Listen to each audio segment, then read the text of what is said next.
Welcome to New Hampshire Politics with John Burt. I am John Burt. I want to thank you for joining me today. And today I'm very excited with a dear friend and a great guest. It's Alan, he is Alan Rice from Gun Owners of America. Alan, thank you so much for joining me today. Thank you, Representative. I appreciate the invitation. Yeah, no, I just wanted to have you on to talk about some gun stuff that's coming up. Our friend on the left, which, you know, I probably shouldn't say friend because he wants to take my guns. They've already put in, you know, basically the red flag bill again and some other stuff. I just don't understand, you know, we keep vetoing, you know, Governor Sununu keeps vetoing them. Thank you, Governor Sununu. And we, the Republicans, keep upholding his vetoes and they just keep bringing this garbage back. And New Hampshire does not need it.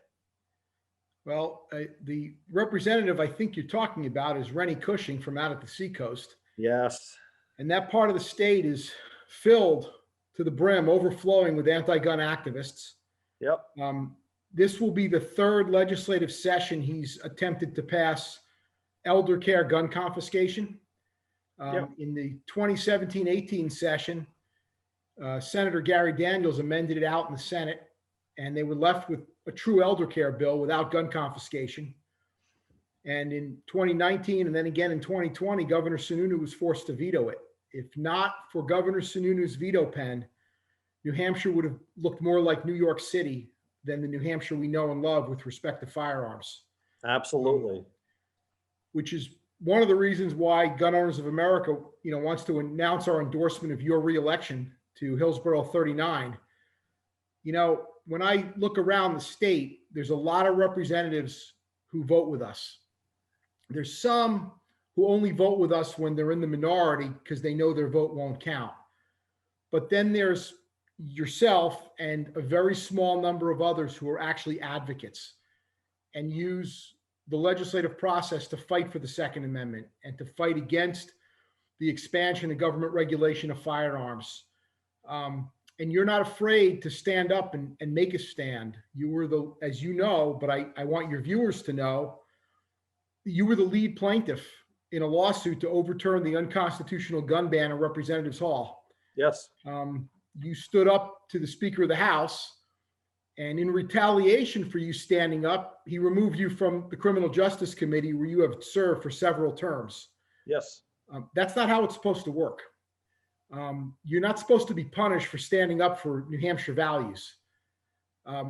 That case is still going on. We don't know what the outcome is, but hopefully we'll either get a good election outcome or we'll get a good court outcome. I'd like to see a good outcome on both sides. Well, what I was happy, Alan, was that it was a unanimous decision from the New Hampshire Supreme Court that say in New Hampshire citizens, it's not just about me, it's about New Hampshire citizens. You know, I'm just the lead person on the lawsuit, that we have a constitutional right. And I'm like, hello, shirtlift, you know, the Speaker of the House, you know, we have a constitutional right. Stop abusing us.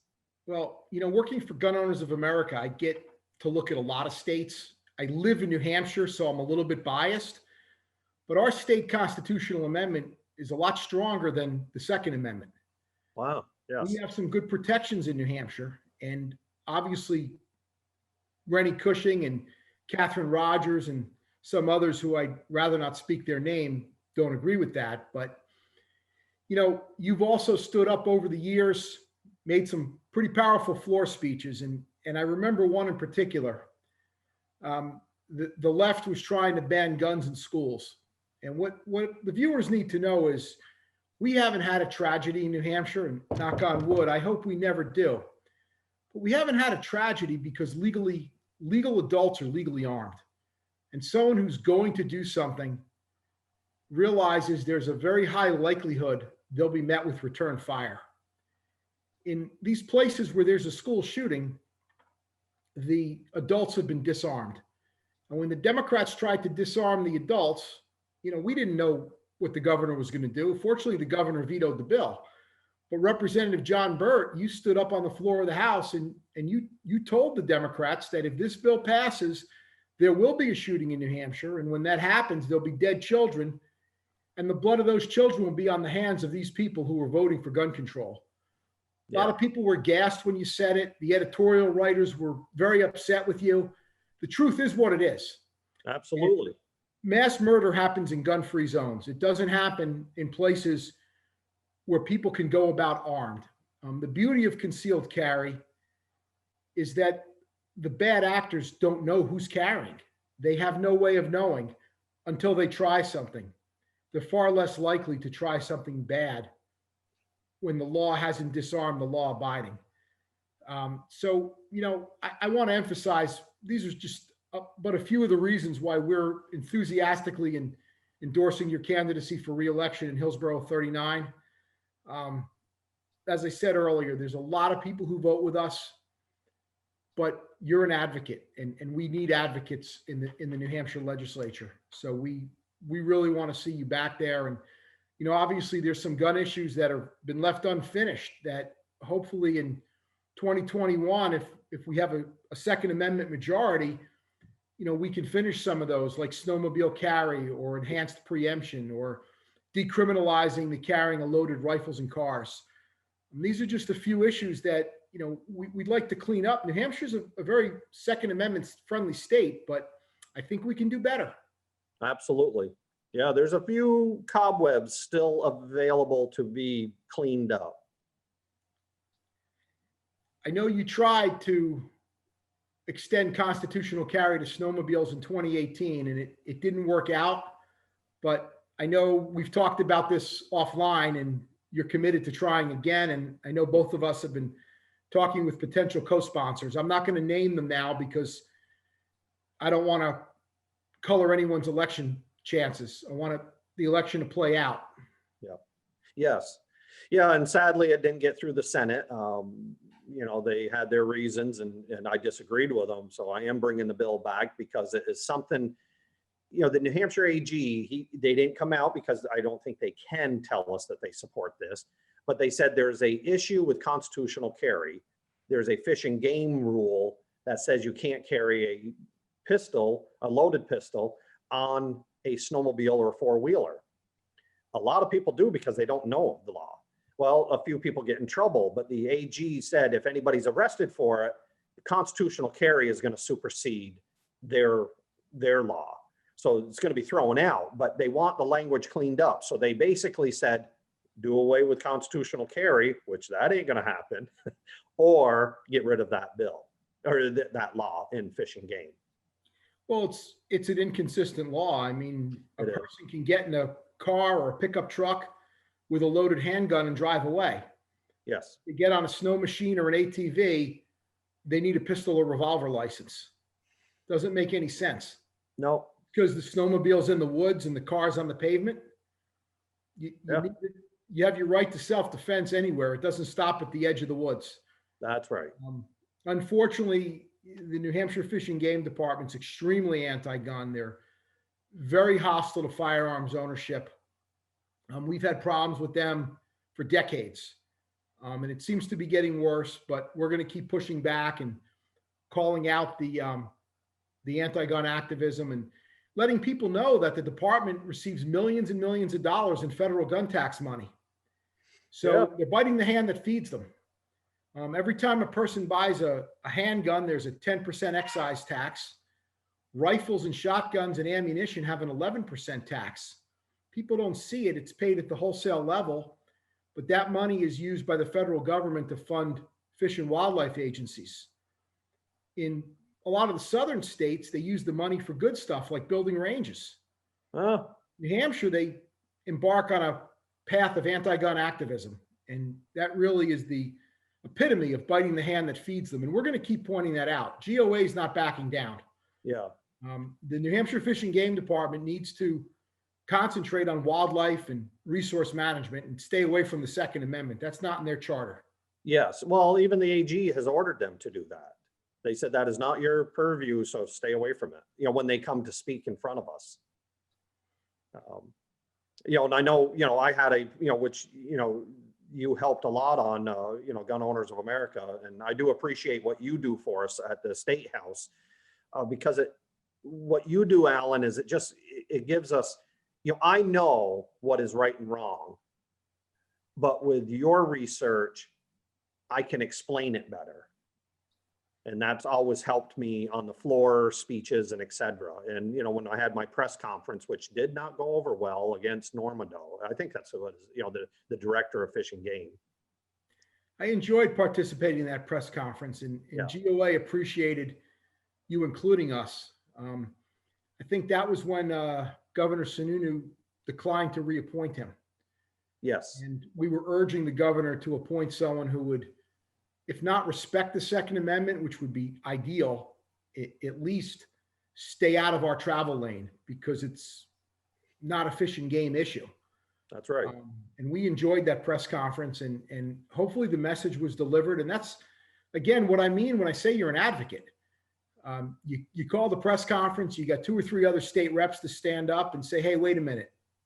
We need to get an executive director in here who's not going to advocate gun control, but advocate for the deer and the bear and the turkey. Yes. And, you know, we don't play in their travel lane. I don't get involved in wildlife management. We don't have any expertise there. We have expertise in, you know, gun laws and the Second Amendment, and they need to stay away from gun laws and the Second Amendment and stick to wildlife management. Yeah, which they do an okay job at. You know, if they leave the gun owners alone and deal with just, like you said, the fish and game side of it, you know, I think they do all right. It's when they start dabbling into taking gun rights away and supporting people that take gun rights away, you know, and it really does start at the top tier. I hope that the lower level, you know, the guys out in the woods, you know, I always try to look on the good side, that they're the better ones, but, you know, but the top tier is the problems that were happening. Well, it's interesting. They have a TV show, Northwoods Law, and that pulled back the curtain on many of the civil liberties violations. Yeah. And if the state troopers who investigate homicides and sexual assault flew as fast and loose with the Fourth Amendment and the Fifth Amendment that conservation officers do, murderers and rapists would walk free. The difference is Fish and Game is dealing with mostly low-level violations and misdemeanors, not felonies. Yes. So they get away with things. And even when they don't get away with it and the judge dismisses it, a felon isn't walking. But nevertheless, the TV show has really peeled back the curtain on their massive civil liberties violations and abuses. And again, you know, working for Gun Owners of America, I see what happens in other states. And it's not an us versus them relationship, and it's not hostile, and it's friendly. I think of Florida, I think of North Carolina, even right next door in both of our border states, Maine and Vermont. The wildlife enforcers don't have the us against them mentality of New Hampshire Fish and Game. Yeah. And I really hope they clean up their act, because I don't see that mentality in other New Hampshire law enforcement. No.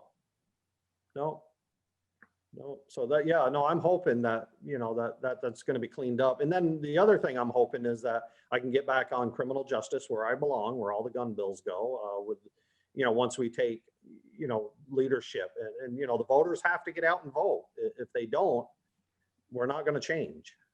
Well, I want to tell our viewers, if you support the Second Amendment and you want to retain your right to own a gun, you need to not only vote for John Burt, but Gun Owners of America is going to be doing some advertising and getting some names out there. There's several candidates that deserve your support up and down the ticket, if you support the Second Amendment, because John needs support. He can't do it by himself.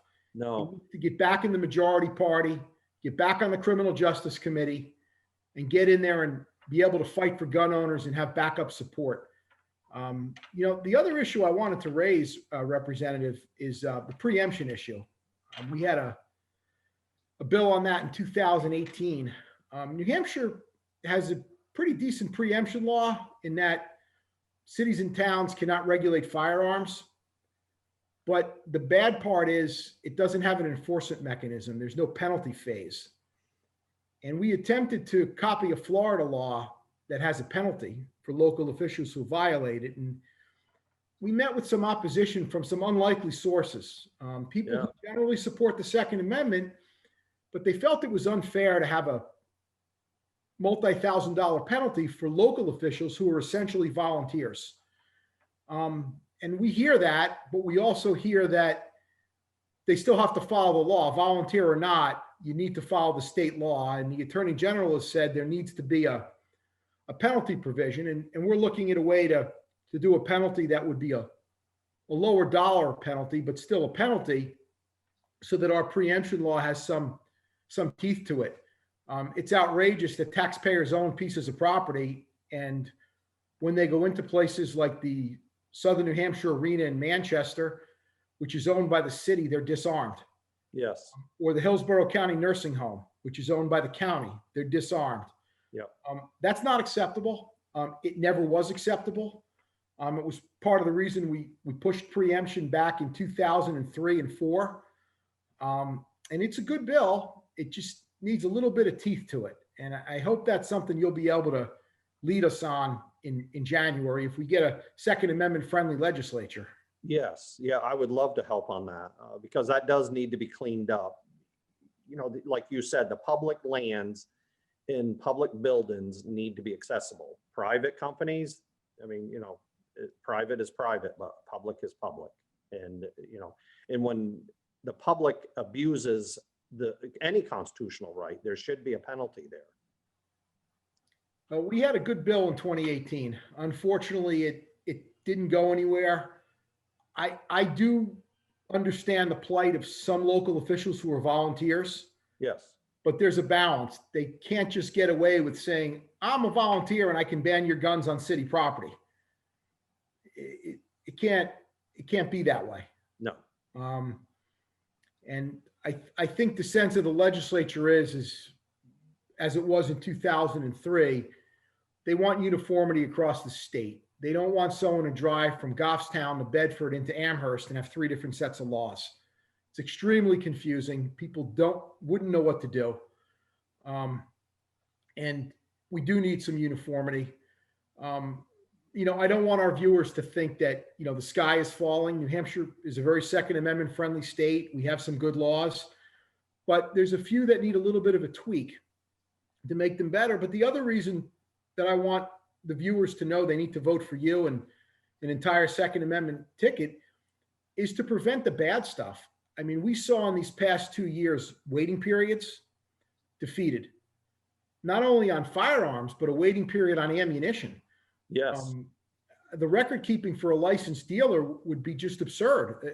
The record keeping burden, dealers told me they'd have to hire a dedicated employee just to keep those records. We saw bills with no carry zones. We saw bills to restrict magazine capacity. We saw a very dangerous bill that was defeated. New Hampshire has a very strong law protecting manufacturers and dealers from lawsuits based on criminal abuse of their products. And Senator Feltz, who's now a candidate for governor, tried to repeal that law. And he tried to allow a crime victim to sue Smith & Wesson or Colt based on the doings of criminals when Smith & Wesson and Colt sell their firearms through licensed gun dealers. Yes. I want our viewers to remember that when they go vote for governor. Governor Sununu vetoed gun control. Senator Feltz sponsored gun control. Yes. And it was, people say, well, I'm not a gun dealer and I don't make guns. I have nothing to worry about. You do. Because if the gun dealers are constantly paying lawyers, they're going to have to raise prices to cover that. When they raise prices, you're going to see it at the cash register. And the $300 gun is now going to be $400. The $400 will be $500 and so forth and so on. So that was a very dangerous bill, the repeal of lawsuit immunity. Senator Deach in my home district, District 9, there's a very strong candidate running against her. Her name is Denise Ricciardi. Senator Deach tried to repeal our range protection law. Yeah. The representative of the National Shooting Sports Foundation, which is a lobby group for the gun manufacturers, told me that New Hampshire's range protection law is a model for the rest of the country. And Senator Deach tried to repeal that. Gene Deach, District 9, tried to repeal range protection. But there's hope because Denise Ricciardi has given us a perfect survey, and She said she will stand for the Second Amendment. She will fight for the gun owners. All we need to do is help her get elected in November. Yeah. So it's a choice, a black and white choice. Do we want to repeal range protection with Gene Deach, or do we want to protect the Second Amendment with Denise Ricciardi? Myself personally, I live in District 9. I'll be voting for Denise. That's what I would be voting if I was lived there. You know, in your district, District 20, we have Carla Gericke. I just before we went on the air today, I got an email from her with a 100% perfect survey, a solid written commitment to stand for the Second Amendment. We know what Lou D'Alessandro stands for. Lou D'Alessandro will do what the puppet masters in the Democrat Party tell him to do. Absolutely. And Carla Gericke has pledged to support the Second Amendment. And, you know, it's a tough district, District 20. It's not an easy one. But I think if we have a strong wave this year and the gun owners come out and vote, you know, I think Carla might get elected to Senate District 20. Yes. But she needs the gun owners to help her. She's made some strong written commitments, and I take her at her word. Yeah. And, No, I vouch for Carla. You know, the timing of her email couldn't have been more perfect. It literally came in 20 minutes ago. No, that's good. I'm glad she did. You know, and up and down the ballot, there's Second Amendment friendly candidates, and we need a Second Amendment majority to help you. Yes. We appreciate all you've done, and you're one of our stars. I know one of the things we did last summer is you called me one day and you said, hey, I saw some state reps in a Western state sent a letter to President Trump and said, no more gun control. We won't stand for it in South Dakota. And you said, hey, can we put something together and, you know, do it from New Hampshire? So I got together with our federal lobbyist, and we got all the federal issues together, and we worked on a letter, and then you went out and got over 70 other state reps to sign it. Yep. And off it went to the White House. And I hope the president read it. I hope he understands that people in New Hampshire won't support gun control. But that's another example of when I say, you know, you're not just a vote. You're not just a vote in a seat. You're a leader. And I'm telling all these other gun owners and advocates who may be watching this that if they vote for the Denise Ricciardis, you know, and the Carla Gerickes, you'll lead them. Yes. We just need to get the troops up in Concord, and you'll lead them. Absolutely. Yeah, no, I really appreciate your kind words. You know, especially, you know, like I said, you know, you've helped me throughout the years. You know, I reach out to you guys all the time, you know, because I understand right from wrong, but you have the people behind you to make it, the floor speeches sound correctly. Now, I do sway off sometimes when I say, you know, that if you vote for this and there's dead children, the blood of those children are going to be on your hands. Now, I do, that's my words. But we're advocates, you know, we're a single issue advocacy organization. All we do is the Second Amendment. We don't get involved in other issues. Yes. And, you know, we have an extensive library. Our attorney has over 45 years of experience in this area. Collectively, our leadership has well over 100 years of experience.